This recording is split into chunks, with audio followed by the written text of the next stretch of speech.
Hola, bienvenidos a este nuevo análisis. Hoy vamos a desglosar una investigación que sinceramente es fascinante y además súper urgente si queremos hablar de una verdadera modernización en la educación. Pensemos por un segundo en las aulas de hoy. Casi siempre que imaginamos problemas educativos, pensamos, no sé, en malas calificaciones, escuelas anticuadas o en que falta mejor tecnología. Pero ojo, hay una crisis silenciosa muchísimo más profunda gestándose entre los pupitres, la falta de habilidades socioemocionales para la convivencia escolar. Vamos a meternos de lleno en cómo esta carencia afecta a todo el ecosistema y qué herramientas basadas en pura evidencia pueden cambiarle el rumbo a nuestras futuras generaciones. Para arrancar, quiero que escuchen esta estadística que literalmente nos tiene que hacer frenar en seco. 33%. Según datos de la UNESCO, un tercio de los estudiantes en América Latina se ve afectado por el acoso escolar. Para ponerlo en perspectiva, imagínense una escuela cualquiera, una de 1000 estudiantes. Bueno, estamos hablando de que más de 330 de esos chicos y chicas caminan por los pasillos todos los santos días con miedo, con ansiedad o bajo un estrés crónico tremendo. Y no, esto no es un simple son cosas de la edad o una anécdota del pasado.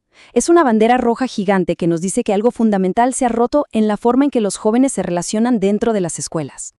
Pasamos a la sección 1. Conflictos en las aulas. Una verdadera crisis de convivencia. Y fíjense que la situación se pone aún más intensa cuando miramos a las grandes ciudades. Por ejemplo, el 50% de los estudiantes en Lima reporta enfrentar situaciones de violencia escolar a diario. Estamos hablando de la mitad de todo el alumnado. Al mismo tiempo, estudios súper detallados en países como Ecuador apuntan a una raíz muy específica y, la verdad, bastante dolorosa. Hay una falta gravísima de habilidades para la resolución de conflictos. O sea, en la práctica esto significa que un simple malentendido en el recreo, un empujón sin querer o una bromita mal interpretada escalan rapidísimo hasta convertirse en agresiones físicas o verbales muy serias. ¿Por qué? Simplemente porque los jóvenes no tienen esas herramientas básicas para frenar, respirar profundo y desescalar la tensión. Y bueno, para los padres de familia o los creadores de políticas que a veces se enfocan puramente en las notas, aquí está el verdadero llamado de atención. Estos ambientes hostiles no dejan solo un mal rato pasajero, generan altísimos niveles de ansiedad severa, depresión profunda y una exclusión social que marca para toda la vida. Pero es que además, ese trauma emocional actúa como una pared de concreto que bloquea el aprendizaje cognitivo. Los datos nos revelan que las víctimas de acoso muchas veces sufren una caída drástica de hasta un 30% en su rendimiento académico. Piénsenlo así, cuando el cerebro de un estudiante está atrapado en un modo de sobrevivencia constante, literalmente no hay espacio mental libre para intentar aprender ecuaciones de álgebra o entender la historia mundial. Es imposible. Sección 2. Más allá del rendimiento académico. Porque la búsqueda de soluciones tiene que ser mucho más integral. Cuando empezamos a buscar soluciones de fondo, se hace súper evidente que hay un vacío gigante en los planes de estudio actuales.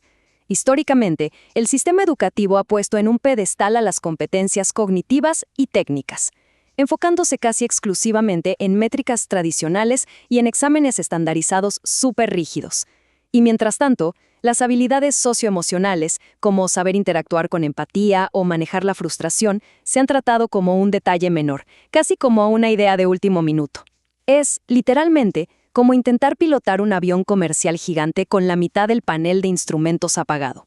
Sí, puedes tener un motor potentísimo, que representa tu intelecto técnico, pero si te fallan los sistemas de navegación social y emocional, el choque en el mundo real está prácticamente garantizado. Y aquí es exactamente donde entra una pieza que es revolucionaria para la educación moderna.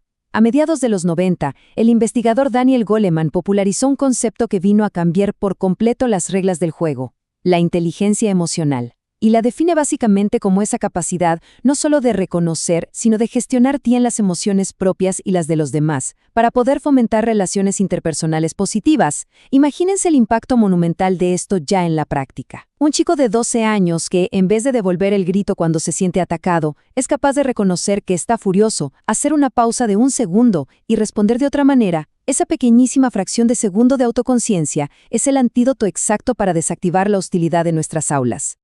Además, esta idea encaja a la perfección con el influyente trabajo de Howard Gardner sobre la inteligencia interpersonal. Él sostiene algo muy contundente, y es que el verdadero éxito depende intrínsecamente de las relaciones humanas. Y si lo analizamos de forma objetiva, esta es la habilidad definitiva para el mundo real. No importa qué tan brillante sea un estudiante programando código o memorizando anatomía humana, si no sabe trabajar en equipo, si no sabe escuchar a sus futuros colegas o si no tolera el rechazo de forma constructiva, se va a estrellar contra una barrera enorme en el mercado laboral moderno. Las habilidades sociales ya no son un simple adorno, son el motor central del éxito a largo plazo. Nos movemos a la sección 3, desafíos y barreras actuales. Analicemos un poco los obstáculos dentro del propio sistema. Todo este análisis nos lleva, inevitablemente, a hacernos la pregunta del millón. Si estas habilidades son tan increíblemente vitales y los datos nos gritan que son la clave para frenar esta crisis, ¿por qué resulta tan sumamente difícil implementarlas en el día a día de nuestras escuelas? Bueno, la respuesta está en una telaraña de barreras estructurales muy arraigadas.